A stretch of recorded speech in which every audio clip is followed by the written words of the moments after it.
2024 விரைவில் நமக்கு வயது 30 ஆச்சு, 40 ஆச்சு, 50 ஆச்சு என்பது இல்லவே இல்லை. 30 போச்சு, 40 போச்சு, 50 போச்சு.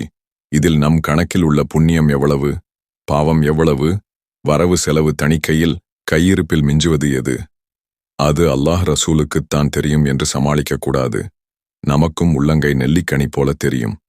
மனிதன் எங்கிருந்து வந்தான், அந்த இடம் எது என்பதனை அறிந்து அந்த இடம் செல்ல முயல்வதே. அதாவது செல்லுமிடம் பற்றி அறிந்து அங்கு துன்பமின்றி போய்ச் சேரும் வழியறிதலே ஹக்கை அடையச் செய்யும் தியாகம்.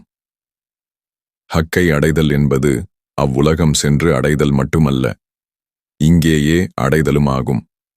எவருடனும் சொந்தம் பந்தம் நட்பு எவ்வளவு வலுவாக இருந்திருந்தாலும், ஒருவருக்கொருவர் எவ்வளவு காலமாக அறிந்திருந்தாலும், எத்தனை விஷயங்களை ஒன்றாகச் செய்திருந்தாலும், எவ்வளவு நேரம் ஒன்றாகச் சேர்ந்திருந்தாலும், எவ்வளவு அன்பு காதல் இருக்கிறது என்று நினைத்திருந்தாலும், கண் இமைக்கும் நேரத்தில் மனிதர்களின் இதயங்கள் மாறிவிடும். நீங்கள் சூரியன் உதிக்கும் போது அது அனைவருக்கும் ஒளியையும் உஷ்ணத்தையும் தருகிறது. அவர் முஸ்லிமா, இந்துவா, கிறிஸ்தவரா, சீக்கியரா என்று பார்ப்பதில்லை. 3 விடயங்கள் இல்லை என்றிருந்தால் மனிதன் ஒருபோதும் எதற்கும் சிரம் தாழ்த்தி இருக்க மாட்டான். அவை வறுமை, நோய் மற்றும் மரணம்.